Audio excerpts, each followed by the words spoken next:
Coucou les belles étoiles et bienvenue pour ce nouveau point lecture. Aujourd'hui, je vais vous présenter 3 livres que j'ai eu plaisir à lire. Je dois dire que c'était vraiment sympathique. Voilà. Donc, je vais venir vous présenter en premier Tu me trouveras au bout du monde de Nicolas Barrault aux éditions Le Livre de Poche. Je viendrai ensuite vous présenter La République des pirates de Jean-Marie Quéméner aux éditions Plomb. Et je terminerai avec un tome 3, le tome 3 de la saga des 4 éléments, Gardien des feux de Clélie Avit aux éditions Le Livre de Poche. Du coup, on commence avec le livre Tu me trouveras au bout du monde de Nicolas Barrault aux éditions Le Livre de Poche. Alors, ce livre, pourquoi je l'avais mis dans ma pile à lire? Parce que c'est un contemporain qui était dans ma bibliothèque depuis bien trop longtemps. Et voilà, vous savez que j'intercale des livres contemporains dans toutes mes lectures SFFF. Voilà. Du coup, je me suis dit, ok, on va lire. C'est un petit livre. Il fait à peu près... il fait combien à peu près de pages? 255 pages, donc autant vous dire que c'est petit, que je ne vais pas pouvoir vous en dire grand-chose, que c'est écrit très aéré, que ça se lit de façon très facile, voilà, au cas où vous avez envie de vous lancer mais que vous ne savez pas. Alors, ici, on va retrouver, je vous fais le résumé, on va retrouver Jean-Luc qui est un jeune galeriste, ça se passe à Paris. Et il faut dire que Jean-Luc, c'est un don Juan, voilà. Il est reconnu pour être au bras de plusieurs filles, et voilà, et il ne s'en cache pas. Et il ne s'en cache pas. Il a un beau train de vie, il a un chouette appartement, il se plaît dans sa vie, il a son chien et tout se passe bien. Il a ses amis, voilà, autour de lui et tout se passe bien. Mais jusqu'au jour où il reçoit une lettre signée de la comtesse, si je me souviens bien, parce que ça fait un petit moment que je ne l'ai pas lu. Donc, alors, est-ce que c'est la principessa ou la comtesse? Bref, donc c'est une femme, voilà, votre principessa, donc votre princesse, elle signe comme ça. Et du coup, elle lui dit dans la première lettre qu'elle est tombée amoureuse de lui, qu'elle a des sentiments pour lui, mais qu'elle a bien compris que notre cher Jean-Luc, c'est un don Juan et qu'il fait tomber toutes les filles et que donc, voilà, elle n'ira pas vers lui, mais elle aimerait bien apprendre à le connaître. Et du coup, Jean-Luc se laisse happer par cette lettre et y répond également. Donc vous avez bien compris qu'il s'agit ici d'un roman épistolaire, c'est-à-dire où il y a un échange de lettres. Alors ce que j'ai bien aimé, c'est que cet échange de lettres n'arrête pas pour autant le roman, c'est-à-dire que la vie de Jean-Luc continue, qu'on continue à en apprendre un peu plus sur ses amis, sur son métier un petit peu de galeriste, sur d'autres personnages qui l'entourent. Et c'était franchement bien sympathique, c'était comme une tranche de vie, on se retrouvait voilà, dans une tranche de vie, dans un arrondissement assez huppé de Paris, et ça m'a bien plu, c'était facile à lire. Alors au départ je lui ai mis la note de 3 sur 5, et puis pour finir avec le recul, j'y ai repensé plusieurs fois, je me dis mais finalement je m'y suis bien plu, même si pour moi la chute, c'est-à-dire la chute quand on sait qui est cette personne, bah voilà, ça m'a fait un peu l'effet d'un ah bon, voilà, un soufflet qui retombe. Mais voilà, peut-être que vous serez surpris. Peut-être que vous direz ah, allez, voilà, c'était cette personne-là. Et alors, ce qui est bien, c'est que Nicolas Barrault nous emmène également sur une fausse piste. Je vous le dis déjà. Et du coup, on y croit dur comme fer que c'est cette personne-là. Et voilà. Et du coup, bien sûr, Jean-Luc, directement au début, quand il reçoit cette lettre, il fait l'analyse de qui ça peut être, et il n'en a aucune idée. Donc c'est pour ça qu'il se lance dans cet échange épistolaire. C'était très agréable, c'était très sympathique, c'était facile à lire. On a ce côté un peu huppé, voilà, du côté de Paris. C'est comme je vous ai dit, une chouette tranche de vie. Donc si vous avez envie de vous y plonger, c'est facile, c'est court et ça change. Voilà. Donc ma note est donc de 4 sur 5 pour ce livre-là. Ensuite, j'ai lu 2 livres parallèlement. C'est-à-dire que je lisais le soir Gardien des Feux, qui est un tome 3 et qui était une belle bricasse de 635 pages plus ou moins. Et je lisais en journée, quand j'avais le temps, La République des Pirates, qui était une lecture commune avec un de mes meilleurs amis. Voilà, donc je vais vous présenter celui-ci, donc La République des Pirates de Jean-Marie Quéméner aux éditions Plomb. Pourquoi j'ai décidé de le mettre dans ma pile à lire? Alors lui, il n'était pas dans ma pile à lire, il est venu s'insérer, et parce que je l'ai trouvé en fait à 4 € dans une boutique de seconde main, et je l'ai trouvé 2 fois. Donc je l'ai offert à mon ami également.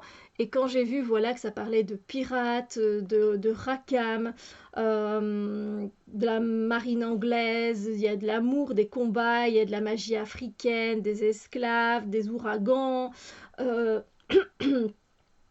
Et puis voilà, on nous parle des Antilles, de Nassau, de Saint-Domingue. Donc comment ne pas être emporté vers ce soleil et vers ces aventures.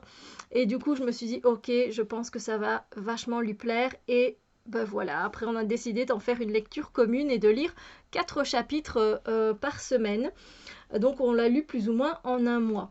Alors, sachez qu'il existe en poche et que c'est une trilogie. Je ne le savais pas, donc belle découverte, évidemment, à la fin de savoir qu'il y avait un tome 2 et puis aussi un tome 3. Il existe en poche. Et le 3e va bientôt sortir en poche au mois de janvier. Donc je suis très contente. Je me procurerai sans doute au mois de novembre le 2e tome en poche. Même si celui-là, franchement, je l'ai eu pour 4 € alors qu'il en coûte 20. Voilà. Donc vous pouvez voir, regarde, je ne sais pas s'ils ont laissé le prix. On ne le voit quasiment plus, non. Mais voilà, donc il était en très bon état. Soit. Qu'est-ce que ça raconte ce livre? Ce livre, eh bien, on vient à la rencontre de Jan Kervadec, qui est un jeune homme qui a vécu avec son père adoptif, qui est un curé. Alors, un curé avec des grands guillemets, parce que ce cher curé, bah, il aime beaucoup la chair, on va dire, voilà. Donc c'est assez comique d'ailleurs, c'est assez cocasse, voilà, ça donne lieu à des situations assez cocasses dès le départ. Et donc à un moment donné, ben, Yann, je pense que il atteint comme ça Allez Steph. Il atteint, c'est pas ses 18 ans, mais voilà, il devient un homme. Et clairement, bah, son père adoptif, il lui dit, il est temps que, voilà, que tu visites la vie, que tu rencontres la vie, que tu ailles voir d'autres horizons, que tu profites. Et c'est pour ça, du coup, qu'il lui dit qu'il va se retrouver en mer, à bord d'un bateau, en tant que comptable, parce qu'il s'en sort très bien en tant que comptable, Yann. Et du coup, on l'engage en tant que tel, en tant que comptable. Et donc dans le bateau, ce qu'il va devoir faire, c'est de compter ce qui rentre et ce qui sort, que ce soit la nourriture, l'eau, l'alcool, etc., les armements, tout ça. Donc après, il est très jeune, il est très souple, donc il est aussi engagé comme... alors je ne vais pas retrouver le nom, c'est un terme assez spécifique, mais voilà, il va aller sur les mâts, vous voyez, en haut des voiles et tout ça, etc., parce qu'il est très souple et qu'il y a accès facilement. Donc voilà, il fait un peu ça aussi. Et donc, il est embrigadé directement son père adoptif s'est arrangé avec le capitaine Bréjean. Donc, et ils commencent leurs aventures. Alors je ne sais plus quel est le nom du premier bateau sur lequel il se retrouve. Il va se retrouver sur différents bateaux. Et donc il commence son chemin et il se fait un premier ami directement sur ce bateau. Et quand il fait un arrêt, alors je ne sais plus c'est exactement dans quelle île, sur cette île, en fait, apparemment, ce serait pour se réapprovisionner en eau.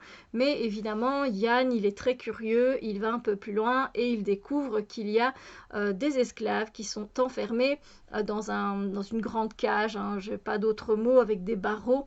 Et il voit qu'il y a un petit garçon qui pleure parce que sa maman est à l'intérieur. Et donc, il pleure, il pleure, il pleure.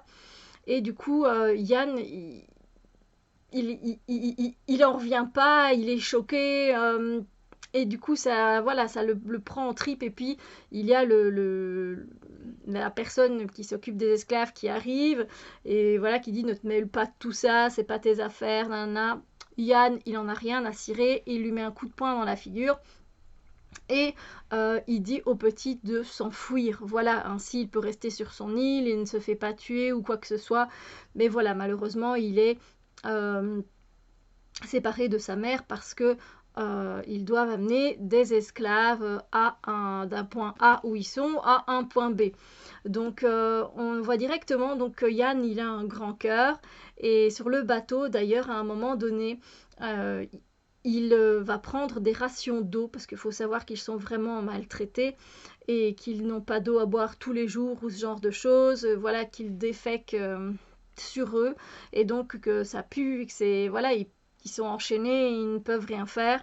Et donc Yann, lui, il va passer avec une portion d'eau près de cette maman et en même temps ils vont faire passer l'eau un petit peu à tous les esclaves. Évidemment, c'est pas vu d'un très bon œil par tout l'équipage et du coup le capitaine Bréjean essaye de passer, enfin, Yann essaye de passer un accord avec le capitaine Bréjean pour qu'ils aient une ration d'eau, pour qu'ils soient lavés, pour qu'ils soient, enfin, voilà.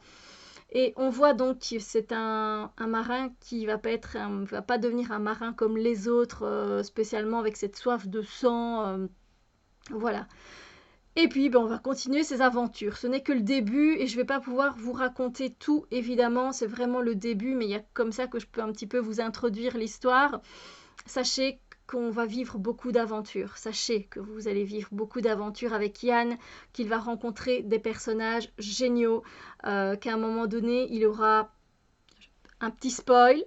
Faites passer de quelques secondes si vous voulez. Il va avoir son propre équipage avec son propre bateau.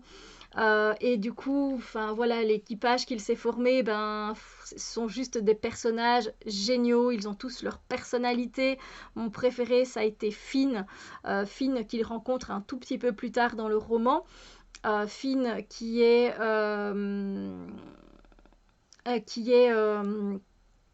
homosexuel, qui est poète, qui est artificier, qui est docteur également à ses heures perdues. Et c'est quelqu'un de... C'est mon personnage préféré, Finn. Il a de l'humour, il a de la contrepartie, il se laisse pas faire et il est juste génial. C'est mon personnage préféré. On retrouve des femmes pirates aussi, sachez-le, évidemment. Elles se déguisent souvent hein, parce que les femmes pirates, les femmes n'étaient pas vraiment acceptées dans ce monde de pirates.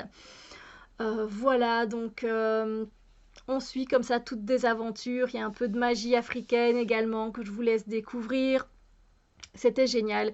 Pour ceux qui auraient peur et qui se disent j'ai un peu peur de retrouver trop ce côté ok à l'abordage, ça va être que des batailles, etc. Non, il n'y en a qu'une dans tout le livre. Je pensais qu'il y en aurait quand même deux avec un petit affrontement, je veux dire, final. Il n'y en a pas eu, il n'y en a que un et clairement il était très court. Et voilà, alors ce que j'aime beaucoup aussi, c'est que Jean-Marie Quéméner, il nous a mis, alors pas pour tous les mots, parce qu'il y a beaucoup de mots qui sont rapportés à la marine, au bateau, et du coup ici, ce qui est bien, c'est que vous voyez, on a à chaque fois des bas de, voilà, des notes pour nous dire ce que c'est. Donc par exemple, ça c'est mes notes, le 1 ici, il parle de quoi? Je vais essayer de retrouver le petit 1. Non, ici, c'est pas très intéressant. Voilà, là, je vais pouvoir vous apprendre quelque chose, si je trouve le petit 1. Voilà. Alors, je vous lis la phrase. Un sourcil, ça fait ça, les coins de sa bouche tombèrent au manteau, et ses rides esquissèrent sur son front, comme les parois d'une plate à clin. Qu'est-ce que c'est une plate à clin? Il y a un petit 1, il est marqué, c'est une barque dont les bordages en bois se recouvrent les uns les autres, comme des tuiles ou des ardoises sur un toit. Et donc, du coup, on a l'image après qui nous vient. Il y a pas mal de termes, voilà, qui concernent les bateaux, etc. Après, ça n'empêche pas de vous mettre dans la lecture, pas du tout. Ça ne gêne absolument pas. Voilà, moi j'ai trouvé ça génial et j'ai hâte de retrouver Yann et ses amis dans d'autres aventures. J'ai vraiment hâte, voilà. Donc pour moi c'est un 5 sur 5. C'est un mini coup de cœur. J'arrive pas à dire que c'est un grand coup de cœur, mais c'est un mini coup de cœur. Voilà, je l'ai vraiment aimé. J'ai rien à redire. C'est pour ça que je lui mets un 5 sur 5 parce qu'il est très bien fait, qu'il est accessible à tous les lecteurs. Donc voilà, magnifique. Ensuite, donc, je vous l'ai dit, en parallèle, j'avais commencé un livre bien avant de commencer La République des Pirates. J'avais commencé le 3e tome de la saga des 4 éléments de Clélie Avitt, Gardien des Feux, aux éditions Le Livre de Poche. Et là, j'étais sur du 635 pages, comme je vous l'ai dit, écrit assez petit, mais il y a quand même pas mal de conversations et c'est assez aéré. Mais quand même, il y avait de quoi lire. Alors, comment je vais pouvoir vous expliquer? Déjà, pourquoi je l'ai mis dans ma pile à lire? Parce que c'est un 3e tome, c'est une quadrilogie, c'est-à-dire qu'il m'en reste encore un autre, un 4e et un dernier. Je vais essayer de vous résumer ça. Pour le résumer, on se retrouve avec Eriana, donc là c'est dans le 1er tome, vous pouvez aller voir ma vidéo si vous voulez. On se retrouve avec Eriana qui est poursuivie, qui est pourchassée par des personnes et à un moment donné elle arrive à trouver un refuge et des gens arrivent à venir la protéger. Protéger de quoi? Alors protéger du Velpa. Le Velpa c'est un genre d'organisation avec des personnes qui veulent faire en sorte que l'énergie que certains mages, on a avec des mages ici, les mages des vents, les mages des eaux, les mages des feux, mages de la terre, que tous ces mages, en fait qu'il n'y ait que certaines personnes qui ne puissent utiliser leur énergie, voilà, mais pas tout le monde. Donc évidemment, ils veulent créer ce qu'on appelle un Ina réducteur, un Ina réducteur. Et du coup, voilà pourquoi elle est poursuivie. Et en fait, elle arrive à rencontrer son protecteur alors qu'elle est en pleine course-poursuite. Elle arrive à trouver son protecteur. Et son protecteur, c'est un gardien des vents. Et Eriana, elle est des vents. Elle sait qu'elle a une capacité particulière. Déjà, elle a les cheveux bleus. Du coup, elle doit les teindre à chaque fois parce que directement, sinon, elle est prise en chasse. Et elle utilise beaucoup son tir à l'arc qui est dirigé par son énergie, par son Ina. Voilà, et du coup, elle va rencontrer son protecteur et elle va rencontrer la première cité qui est la cité des vents. Et on va lui expliquer en fait qu'elle fait partie d'une prophétie. Alors, je vais devoir vous changer d'angle pendant un petit quart de seconde. Vous n'allez rien voir passer.